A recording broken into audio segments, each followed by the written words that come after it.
खुलुमबाय, आं माइनाव बसुमतारी। गिबियावनो बर' रादाब खोनासंनो मोजां मोनग्रा बयबो नायगिरि नोंथांमोनखौ आंनि बड'निउसआव बरायहरग्रोबाय। लोगोसे गोजोन मोनाबिलिनि गाहाम हामलायथि बावहरबाय। नोंथांमोननि थाखाय लानानै फैबाय आं गोदान मोनसे रादाब। अन्नानै भिडिअखौ जोबजासिम नायलांदो।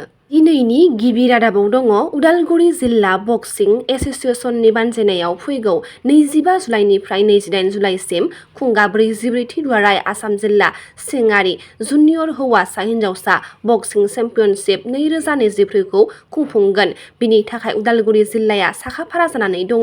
उदालगुरिनि बिष्णु राभा कृष्टि संघ कमप्लेक्सआव बादायनाया जागोनखौ मिथिना मोननाय जादों।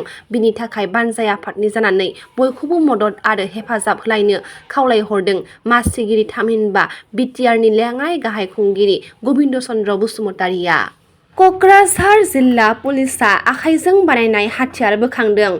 उदखारिफोरा दोनखोमानाय हाथियारफोरनि सायाव आसाम पुलिसआ गोख्रों सिग्रोमबाय थानाय समावनो क'क्राझार पुलिसआ क'क्राझार पुलिस थानानि सिङाव थानाय दाब दाब जायगानिफ्राय आखाइजों बानायनाय गं 11 हाथियारफोरखौ बोखांनो मोननाय जायो होनना फोरमायथिदों आसामनि डिजिपि जिपि सिंह बिथाङा फेसबुक पस्टनि गेजेरजों।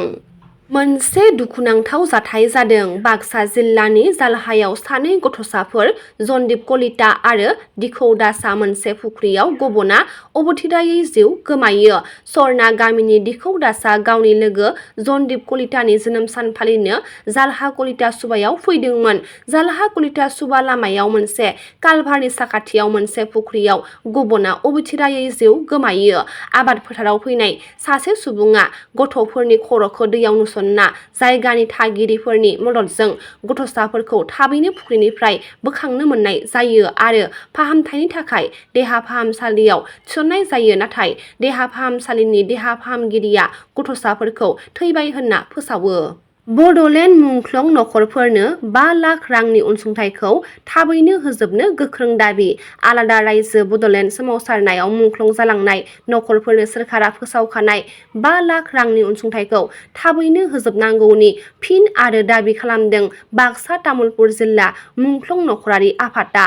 मैया तामुलपुर जिल्लानि कुमारिकाटायाव मोनसे आलांगा मेल जथुमानि गेजेरजों फैगौ बिटिसि बिसायख'थिनि सिगाङावनो मुंख्लं नखरफोरनो 5 लाख रांनि अनसुंथाइखौ होजोबनो फिन आरो गोख्रों दाबि खालामो। बर'फोरनि सोमावसारनायाव मुंख्लं जानायजों बिएसि बिटिसि आरो बिटिआर गोरोबथाया जालांबाय। नाथाय दासिमबो गोबां नखरफोरानो मोननो हायाखै 5 लाख रां अनसुंथाइ होनो सोरखारा फोसावनायखौ, जायनि थाखाय गोथौयै दुखु मोननायखौ फोरमायथिदों बाक्सा आरो तामुलपुर जिल्ला बड'लेण्ड मुंख्लं नखरारि आफादआ। सासे आइजोनि 14 बिगा हाखौ सिलिंखार खालामना होनायनि अजद। हायाव रावबो नेग्रा थायैनि खाबु लानानै सासे आइजोनि बिमा बिफानि 14 बिगा हाखौ खायदा कौसालै सिलिंखार खालामना होनायनि अजद दैखांदों। क'क्राझार जिल्लानि तितागुरि जौगाखां खोन्दोनि सिङाव थानाय मावरियागाव भिसिडिसिनि मावरियागाव गामिनि बैजोन्थो बरगयारिनि बिमा बिफानि थालांनाय गायग्रा हानि गेजेरजों पिडब्लिउडि लामाखौ 2009 मायथाइयाव ओनसोलनि सुबुंफोरा हानि बिगोमाजों जेबो सावरायाजासे लुनायनि गोख्रों अजद होदों। आबाद मावग्रा दुब्लि गेजेरजों जुरजुलुमै लामा बानायनायनि अनगायैबो गामि गेजेरजों थांनाय दोंसे दैसानि रेसखौबो दाननानै बैजोन्थो बरगयारिनि हानि गेजेरजों लाङो आरो गंसे दालांबो लुफामो।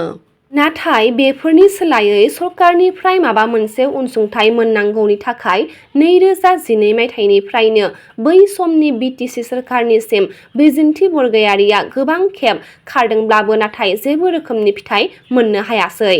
मख'नो गोनांदि 2020 मायथाइनि उनाव बिटिसिआव गोदान खुंथाइ फैनायनि उनावबो बैजोन्थो बरगयारिया गोदान सरकारनि खाथियाव थांदोंमोनब्लाबो गोदान सरकारनि फिसारि बिफाननिफ्राय आद्रा थानाय हाखौ फख्रि खालामनो खामानि हरनो होननानै खोथा होदोंमोनब्लाबो जोबथियाव जेबो मोननो हायाखै। आथिखाल बिटिआरनि गाहाय खुंगिरि बिथां प्रमद बर'निसिम गावनि मोननांगौ मोनथायखौ मोननो थाखाय आर'ज खालामदों बैजोन्थो बरगयारिया। सोमदोन दैमारिया थालिर आबाद मावना जिउआव जाफुंसार जानो हादों। चिराङाव सासे सोलोंथाइ गोनां लाइमोना आबादनि गेजेरजों जाफुंसार जानो हादों। बे लाइमोननि मुङानो जादों सोमदोन दैमारि। थालिर आबाद मावना बोसोराव 50-60 लाख रां आरजिनो हादों सोमदोन दैमारिया। चिरां जिल्ला बिजनी पानबारि ओनसोलनि दलहा सावरां गामिनि थागिबि सोमदोन दैमारिया थालिर आबादखौ 2016 मायथाइनिफ्राय जागायजेनदोंमोन। थांनाय हरनि समाव स्रोतै सिखावा खावनानै लांबाय थानाय समाव माब्रै मोसौखौ डिमाकुसि पुलिसआ बोखांना थानायाव लाना फैयो। मिथिनो मोननाय बायदिब्ला मैया हरनि समाव AS25FC2870 नाम्बारनि गंसे बर'र पिकआप भेनजों मोसौखौ टंला फारसे थांनाय लामाजों लांबाय दंमोन। नाथाय गारिया डिमाकुसि आमगुरि गामियाव गाज्रि जाना थायो। बे समावनो सिखावफोरा गारिखौ मोसौजों लाबजों गारना खारलाङो। दिनै फुंनि समाव खौरांखौ मोनना डिमाकुसि पुलिस बिफाना उनाव गारिजों मोसौखौ थानायाव लाना फैयो। मिथिना मोननाय बायदिब्ला मोसौफोरा डिमाकुसि 11 नाम्बार लाइननि मानै होननानै मिथिना मोननाय जादों। डिमाकुसि पुलिसआ बिगोमानो उनाव मोसौखौ गथायफिनो होननानै मिथिना मोननाय जादों। दिनैनि रादाबा एसेनोसै। गाबोन फिन गोदान रादाब लानानै लोगो मोनगोन। नोंथांमोना भिडिअखौ जोबजासिम नायबायब्ला अननानै लाइक, शेयार, कमेन्ट लोगोसे साबस्क्राइब खालामनानै होदो। गोजोन्थों।